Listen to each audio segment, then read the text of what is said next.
السلام عليكم ورحمة الله وبركاته. أحلى أخوات في الدنيا، ربنا يبارك فيكم ويديمكم نعمة في حياتي. لو أول مرة بتشوفوني، أنا زينب ودي قناتي حكايات وبنعيشها. أتمنى تنوروني بلايك واشتراك في القناة وكومنت جميل منكم ودعوة ليا حلوة بصلاح الحال. ربنا يرزقنا ويرزقكم صلاح الحال، اللهم آمين يا رب العالمين.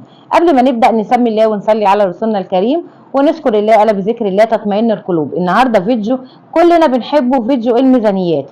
فيديو الميزانية أنا عن نفسي بحب قوي أعمل الميزانية وبحب قوي اكتب الميزانيات، فانا قلت النهارده احنا اخر الشهر وداخلين على شهر جديد، ربنا يجعله شهر الخير يا رب علينا. والميزانيه دي طلبت مني كتير، ميزانيه 3000 جنيه للفطار والغدا والعشاء واللحوم والسمنه والزيت وكل الحاجات بتاعتنا. وطبعا صاحبه الميزانيه بتاخد التموين، بتاخد سكر وبتاخد زيت.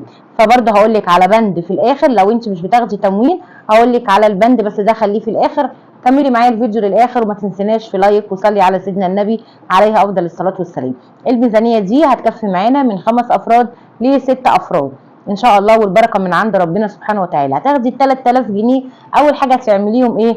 طبعا بنطلع صدقه ولو بسيطه، وانا قلت في فيديوهاتي قبل كده ازاي ان احنا نقدر نطلع الصدقه ولو بسيطه. طيب تاني حاجه بقى، لما بمسك الفلوس هتعملي ايه؟ هتعملي حاجه بسيطه كده انا بعملها. انا لما باخد المصروف من زوجي، ربنا يا رب يديله الصحه ويرزقه برزقنا، لما باخد الفلوس بمسك الفلوس كده وبقرا سوره لإيلاف قريش الإيلافين. هاتيها من المصحف لو انت مش حافظاها واقرايها، سوره صغيره بس فيها البركه، وربنا سبحانه وتعالى هيبارك فيها. ده سر من اسرار البركه.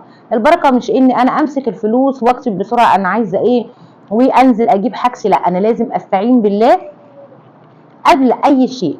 اعلم ان انا خدت قليل كتير، البركه من عند ربنا سبحانه وتعالى، ربنا هو اللي بيبارك لي. فامسك الفلوس اقرا سوره لإيلاف قريش، وبرده لما اجي اعمل الاكل واحس ان الاكل قليل برده اقرا سوره لإيلاف قريش الإيلافين. سوره قريش يا جماعه بتجيب البركه في الاكل وبتجيب البركه في الفلوس، وربنا سبحانه وتعالى يمن عليكي بالبركه، اللهم امين يا رب العالمين. عشان ما اطولش عليكم، بس انا كنت حابه ان انا اقول لك الحاجه اللي انا بعملها، لان انا اي حاجه بعملها وبتجيب معايا نتيجه بحب ان انا اقولها لكم انتوا اخواتي وحبايبي، وبحبكم جدا على راسي وكل اللي دخل عندي وبيكتب لي كومنت جميل ودعوه حلوه، ربنا يا رب يكرمه ولكم بالمثل. اول حاجه هنجيب بند الخزين معانا. بند الخزين معانا ده، وهقول لك برده على التوفير انا مش ناسياه، بس في الاخر هتوفري ايه وتشيلي ايه معاكي. بند الخزين انا ليه ببدا بيه اول حاجه؟ علشان خاطر موضوع اللحوم والفراخ، احنا مهم واساسي وبند عندنا وهنقوله، بس اهم حاجه الخزين اللي بيبقى ساتر البيت بتاعنا. طيب ورقه وقلم بقى يا حبيبتي كده، والكراسه الجميله بتاعتك والقلم اللي احنا مش بنستغنى عنه. هنجيب 10 كيلو من الرز. 10 كيلو من الرز هنقسمهم على 20 كيس، يعني كل كيس نص كيلو، وبرده انت براحتك، بس انا حطيت لك مقدار 10 كيلو. الكيلو عامل 25 جنيه، وفي ناس بتبيعها ب 24. لا، هنقول الرز على 25 جنيه يبقى ال 10 كيلو عاملين 250 جنيه. طيب البند هنا المكرونات. المكرونات جميله جدا يا جماعه في البيت. هنجيب 5 كيلو مكرونه خارج الشعريه، انا لسه هقول لك على الشعريه. 5 كيلو مكرونه مشكلين. الكيلو المكرونه عامل 20 جنيه، ما عدا الاسباجيتي سايبه بتعمل 22 جنيه. وقلنا علشان نقدر نمشي بيتنا مرتاح بلاش نجيب مكرونه اكياس. واللي بتقولي المكرونه معجنه، لا، اسلقيها 90% ان شاء الله مش هتعجن معاكي. وحاولي تحطي نقطتين زيت في ميه السليق باذن الله، وما تقلبيش فيها عماله على بطاله، تحطي الملح والزيت وباذن الله تعملي المكرونه تكون جميله السايبه مش هتعجن معاكي. المكرونه عامله 20 جنيه، هتجيبي 5 كيلو عاملين 100 جنيه. طب هنا هنقول ايه؟ هنقول ان المكرونه بتنفع في ايه؟ هتكتري مثلا المكرونه المقصوصه لما تيجي تعمليها جنب بيض مسلوق بتبقى حلوه جدا. المكرونه المقصوصه دي يا جماعه لما بتيجي تعمليها جنب بطاطس صغيره كده تسلقيها وتحمريها تقليها في الزيت زي ما بيقولوا كده، هتبقى جميله قوي. طبق مكرونه مقصوصه وطبق بتنجان مخلل وتعملي بطاطس محمره جنبيها الصغننه دي، فبتبقى اكله حلوه. العيل جاع بالليل ومفيش مثلا ان احنا نجيب عشاء، ما احنا مش بنقول بقى هنجيب جبن ولانشون وبيض ورومي والكلام ده كله، كل واحد ميزانيته على قده وربنا يعلم بيه. هتسحبي كيس نص كيلو كده وكيس صلصه من اللي بنفرزهم، وهتعملي حله مكرونه سخنه تدوقيها لهم كده في صينيه الشاي الجميله اللي كنا زمان اهالينا بيعملوها لنا، وبالمعلقه كده، وكل واحد بيسمي الله ويد الله مع الجماعه وهياكلوا ويتعشوا والدنيا تبقى تمام. المهم احنا كان عندنا 10 كيلو من الرز على 20 كيس، هنخلي الراجل يظبطهم لك ويقطعهم يعملهم لك على 20 كيس. وهنجيب 5 كيلو من المكرونه على 10 اكياس، يبقى كده معانا الرز ومعانا المكرونه لطول الشهر. هنجيب 2 كيلو من الشعريه، الشعريه عامله 20 جنيه، هنجيب 2 كيلو ب 40 جنيه، وانا هقول لك الميزانيه كلها تبقى عامله كام. التوابل هنحط لها في حدود 100 جنيه. طيب 2 كيلو من الدقيق عاملين معايا 40 جنيه، والدقيق مهم جدا يا جماعه، الدقيق مهم علشان خاطر بنحطه للسمك، علشان خاطر بنضيفه على الفيجيتار، علشان خاطر بنعمل منه المكرونه البشاميل اللي بتعجني منه بيتزايه بالليل. وهقول لك على بيتزايه سريعه هتعمليها برده من غير ما تعجني ولا اي حاجه.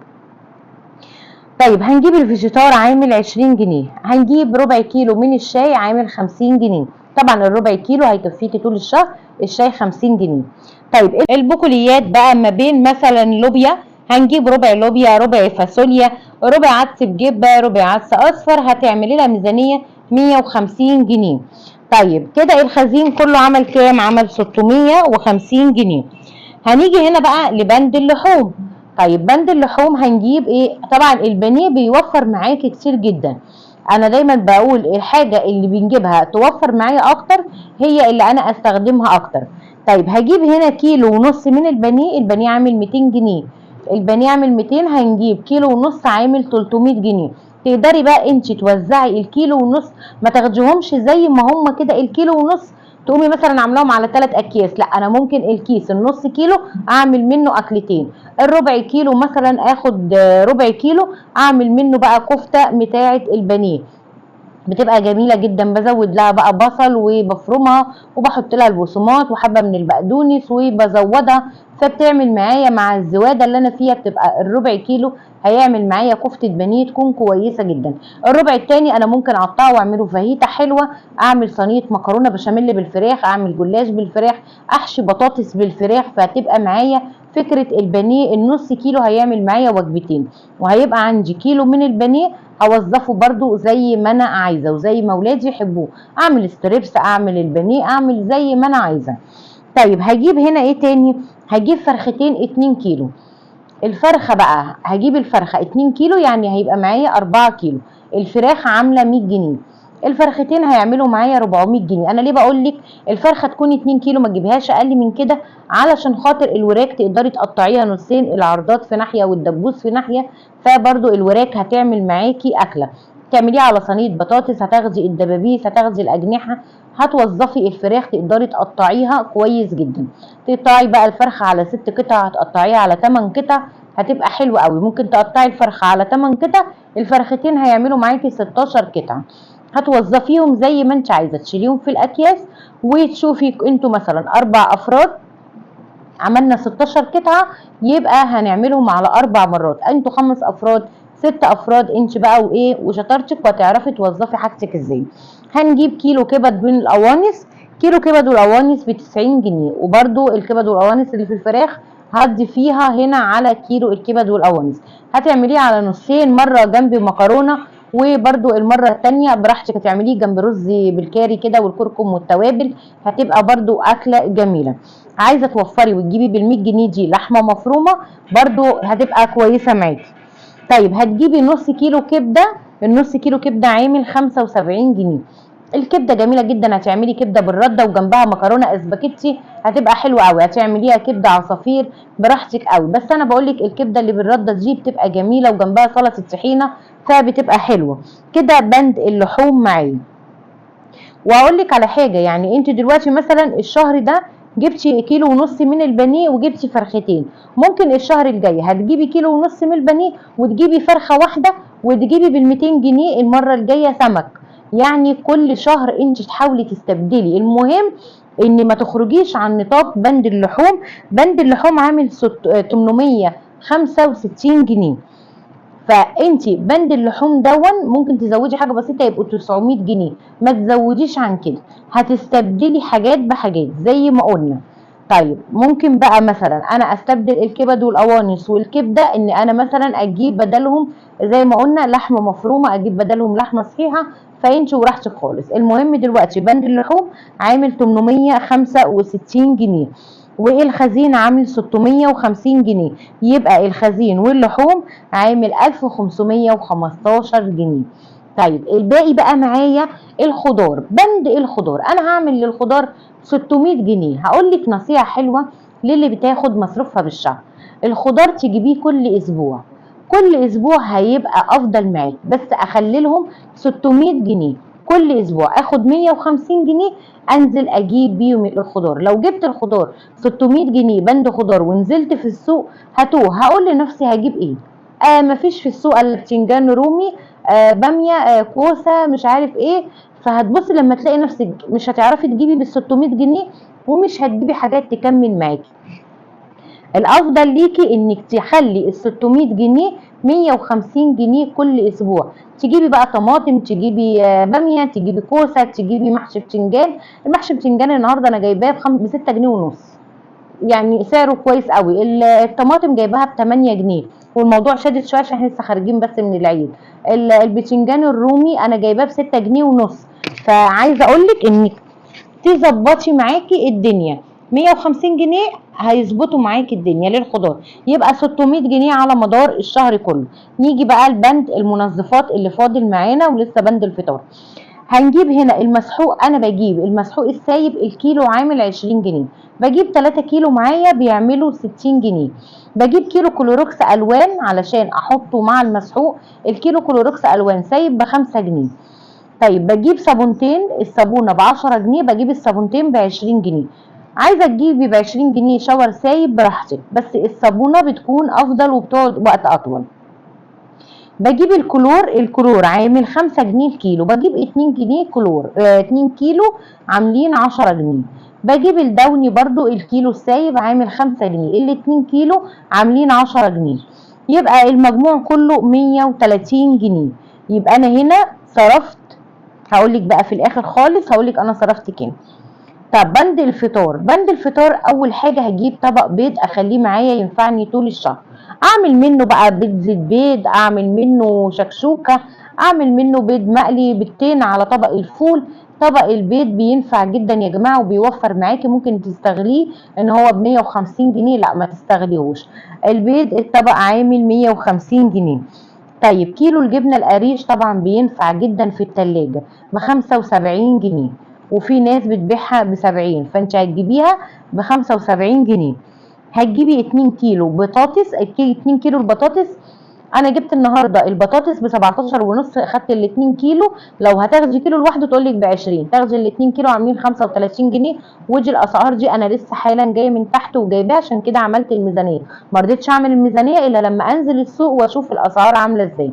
هتجيبي ال 2 كيلو دول تحطيهم في درج التلاجة، هنحمر منهم، ناخد بطاطسيتين نعمل مهروسه، نعمل بالليل كده بطاطسيتين نسلقهم للولاد، بطاطس مهروسه، ونعمل لكل واحد سندوتش. مش شرط العشاء ان انت تعملي الترابيزه مليانه اكل، لا انا ممكن اخد بطاطسيتين اعملهم مهروسه كده وبالتين اقليهم عليهم من الوش، ويبقى كده انا عملت حله كبيره مليانه بطاطس مهروسه وعليها بيض مقلي، واعمل لكل عيل من عيالي سندوتشين كده حلوين هيشبعوا ويحمدوا ربنا وتبقى زي الفل. فطبق البيض والجبنه القريش، هتجيبي ب20 جنيه فول مدشوش، هنعمله طبعا عجينه للطعميه، وطبعا طريقتها سهله، ولو مش عارفه هتجيبيها من على النت. في ناس بتعملها في الخلاط وناس بتعملها في الكبه، وطريقتها سهله جدا. معاكي كل الحلول. هتجيبي ب40 جنيه فول عشان نعمله طريقه الفول المدمس، وهنحطه اكياس في الفريزر مع الطعميه. وعايزه اقول لك شيلي الحاجه تكون بارده، ما تشيليش الحاجه سخنه. وهنجيب بتنجان رومي الكيلو ونص عامل 10 جنيه. طبعا بتنجان الرومي دون مفيش غنى عنه. لو ان انت صبحه هتقليه الصبح تقطعيه من بالليل وتحطيه في التلاجة بحبه ملح علشان خاطر ما يشربش معاكي زيت كتير، وتعملي طبق المسقعه. لو عايزه تشوفي الفيديو بتاع ازاي تملي تلاجتك، انا كنت عامله فيديو حلو قوي علشان تملي التلاجة عندك فطار وغدا وعشاء، او فطار وعشاء. كان الفيديو حلو قوي، وكان من ضمنيه البتنجان الرومي. انا جايبه الكيلو ونص عامل 10 جنيه. هتجيبي طبعا احنا قلنا الجبنه القريش والفول، طبعا هنا هجيب ب20 جنيه بليله.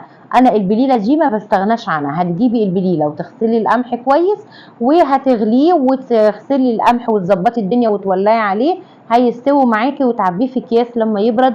ولما تكوني بقى عايزه بالليل، الولاد مش جعانه قوي بس عايزين حاجه بسيطه كده، تاخدي لهم كيس من البليله تعمليها لهم بلبن من غير لبن ساعه الصبحيه، هتبقى معاكي جميله جدا. ويا ريت تحليها وانت حطاها في الحله، علشان خاطر لما تيجي تطلعيها ممكن يجي عليكي وقت ما يبقاش فيه سكر. طيب هنجيب 4 كيلو لبن، طبعا هنحط اللبن في الفريزر، هيبقوا كلهم ال4 كيلو لبن عاملين 100 جنيه. طيب يبقى بند الفطار هنا عامل معايا 450 جنيه. احسبي كده كله عامل معايا 2700 جنيه. المنظفات والفطار والخزين والخضار واللحمه كله على بعضه عامل معايا 2700 جنيه. طيب اتفضى معايا كام من 3000 جنيه؟ اتفضى معايا 300 جنيه. ال 300 جنيه دول انا هعمل بيهم ايه؟ طبعا انا ما حسبتلكيش بند السمنه. هنجيب كيلو سمنه ب 100 جنيه علشان خاطر ما اجيش جنب الزيت اللي انا بجيبه من التموين، اعمل الاكل بالسمنه. الكيلو السمنه السايبه عامل 100 جنيه. اتفضل معايا 200 جنيه. والله حبيتي تدخري منهم حاجه ادخري ويبقى كويس قوي. حبيتي بقى ان احنا لسه هنجيب العيش ونجيب الحاجات دي، فال 200 جنيه لازم يكونوا معاكي في كيسك لاي بند من البنود. كده انا قدرت اوصل لك المعلومه، وكده انا قدرت اقول لك ازاي توظفي الحاجه بتاعتك، وعلشان تكوني مرتاحه تحطي على الطبليه بتاعتك على الترابيزه بتاعتك، وما يكونش الولاد قاعدين وانت بتكتبي البنود بتاعتك انت عايزه ايه. وبيتي غير بيتك، انا ممكن احط لك بند السمك ويكون اولادك ما بياكلوش، ممكن اكون احط لك بند الكبده واولادك تكون بتفضل السجق اكتر. فالحاجه اللي انت حباها هاتيها. انا قلت لك افكار واديتك مبلغ، انت المبلغ ده ما تطلعيش منه. ال 150 جنيه خضار هم ال 150 جنيه خضار. اللحوم انا مثلا عامله اللحوم ب 865 جنيه او 895 جنيه، انا مش هطلع عن ال 895 اللي هم 900 جنيه. بند الخزين انا عامله 650 جنيه، فانا مش هحاول على قدر الامكان اني انا ما اطلعش عنه. يا رب اكون قدرت اوصل لك المعلومه، ويكون النهارده الميزانيه عجبتك. ما تبخليش عليا بالاشتراك ولايك ودعوه حلوه ليا ولولادي ولجوزي بالشفاء وصلاح الحال. اتركك في رعايه الله وامنه، والسلام عليكم ورحمه الله وبركاته.